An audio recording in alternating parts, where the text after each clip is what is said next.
How to get a job in Canada. Watch this video to the very end, and I promise if you watch the whole thing, it's going to become much simpler for you to get a job in Canada.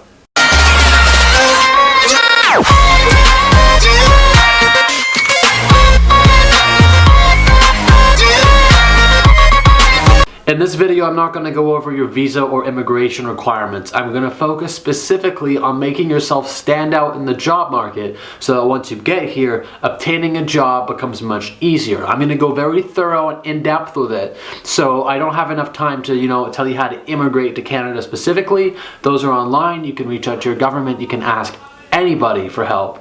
And in fact, I may make a video on that too, but I need the time and the energy to be able to tell you straightforward how you can stand out in the job market. So getting a job once you get here isn't difficult. Here are my tips. The first thing you need to do is understand the employer mindset. The only reason why somebody wouldn't, employ you as an international student is because not only do they think that possibly you're not accustomed to, the type of work, but it may be harder, like more paperwork for them to actually reach out to you. So what you need to do is you need to sell yourself. It's not like I'm going to print all these resumes, hopefully jobs are great. What are job opportunities like? Okay, job opportunities are what you make of them. There's no such thing as, oh, what are job opportunities like? Done are the days where you could go and work at GM for $32 an hour as a student.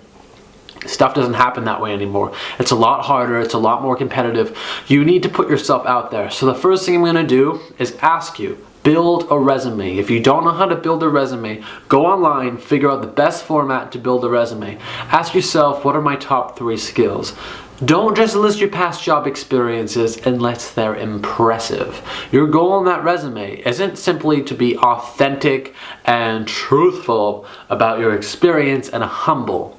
Now, you may have been taught that from your parents, you may have been taught that previously to do that. Don't do that. We need you to brag a little bit. You need to try to explain to your employers that not only are you an international student, but because you're from another country, you're more of an asset. So you actually have to upsell it. Don't do the other thing. Don't act like the struggling international student or the struggling person from another country, although you are, or you could be. Don't do that.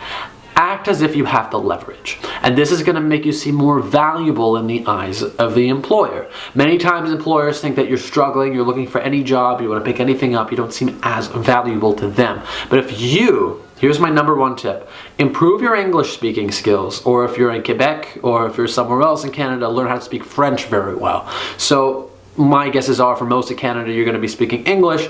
Learn how to speak English very well and learn how to build confidence. This is going to help you build a job, get that job off the bat. The biggest, I'm going to actually focus on international students and people moving to Canada. The biggest weakness I see when you're getting a job, the biggest weaknesses I see when you're trying to get a job is that, first of all, you're not confident. You're thinking, what's the job market like? I'm scared. How am I going to get a job? What's the best degree to get the job? No. You don't even have to you don't have to get an engineering degree. If you are so confident that you can sell it to the CEO, you can go and work there. That's the thing you're not realizing. If you improve your English skills, you learn how people work, and you improve your confidence, you can sit there in a conversation and you can, you can manipulate things to go your way. And this is something that you need to practice. So I definitely recommend looking out there and gaining that confidence. That is what I can tell you in terms of soft skills and some less concrete things that will really set you apart if you can actually make a plan to be confident and have enough command over the English language that you can sit there and talk like I am but better. Go out there and actually control people's emotions, not control them but like sway them to believe that you're an asset. The next thing I want you to do for that resume, list your top 3 best things that you've ever done. The most impressive things. Even if it seems irrelevant, even if it's in another country, don't even write, oh, I did this in Algeria, or I did this in India, or I did this in China. You don't need to write that. Just write, what that position was, the year that you did it, and if you did something cool, have an extra skills and accomplishment section of your resume. They're going to talk about some really cool things that you did. Something that I put was that I was on a national television show, a reality TV show, and even actually threw a joke in there, which is like, something that usually you wouldn't do on a resume, but I did, and it landed me a couple of jobs. More creative jobs. I mean, I didn't go for like executive positions, but you know, the thing is, it's really going to help you to try to stand out against other people. Next thing I want you to do is send out a lot of resumes. Apply to at least 10 jobs a day, minimum of 10 jobs a day. Do not take a day break. Don't take Saturday off. Don't take Sunday off. Wake up 1 hour earlier, send 10 resumes. Have that resume prepared Monday, Tuesday, Wednesday, Thursday, Friday, Saturday, Sunday. You're sending 70 a week. You're sending, if you really hustle and you throw in an extra, I don't know, you do 1 week where you do 20, you can easily reach 350 resumes that you're sending out every single week. And I promise you, if you send out 350 resumes, that only takes a month if you're really hustling. That's 70 resumes pretty much a week, or like 10 resumes a day for a week. And some weeks you're sending 20. So every other day, if you're sending 20 even, you're going to reach more than 350.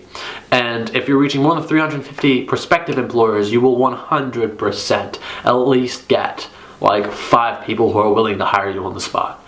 So this is the mindset you need to go about it. You need to actually like leverage the employment situation. I'm guessing you have working status in Canada, otherwise you wouldn't be watching this video. And if you are, freelance if you don't have it. Freelance. Try your best to freelance.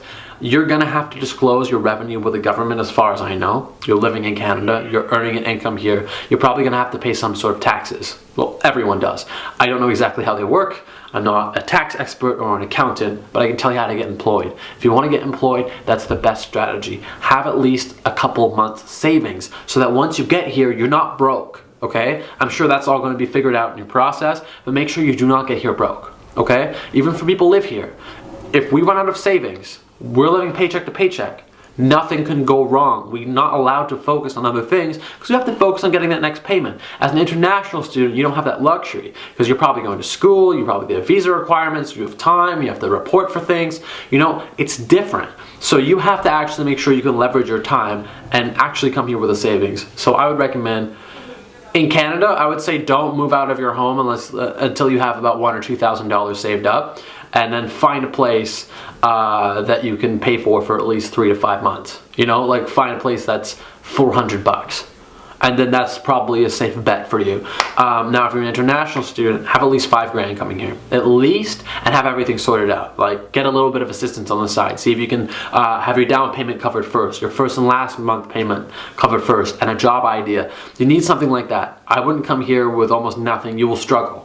Anywhere you go, you will struggle. If you go to a really cheap place, if I were to go to Thailand right now with like 5 grand, my dollar would go really far. But if I had no work and I wasn't making money and I wasn't doing anything, eventually in my like maybe 6 to 8 months there, I would struggle because I don't have any income coming in. So you need to actually think about that. You know, separate yourself, diversify yourself. And if you gain great command over the English language, go online, look for a $10 to $14, you know, English speaking course on Udemy or on any site, or just look at YouTube videos and do it for free. And you're gonna have more command over the English language. And I mean, most of you, a lot of you are fluent if you're watching this video. So it's not only just about command over the language, it's like confidence. Be confident about what you're saying, and you're going to be able to score those jobs, and you're going to be able to stand out. Get this, you're going to stand out and shine brighter than the people who actually live here. So that's not my goal for you, but my goal is, you know, to make you the best version of yourself. And I think you being the best version of yourself is better than most people. So go ahead, become the best version of yourself and score those jobs. If you have any other questions, you want more concrete tips, details, examples, or, you know, how do we make a resume? How did you make your resume when you used to apply to jobs? I will put that in my next video, and I will answer you in the comment section below. Good advice, I'll pin your comment, and it will help other people. So let's continue helping each other. My goal is to help people moving to Canada, help anybody who's an international student, and, you know, make your life a little easier. So be sure to subscribe. My name's Nader, and thanks for watching.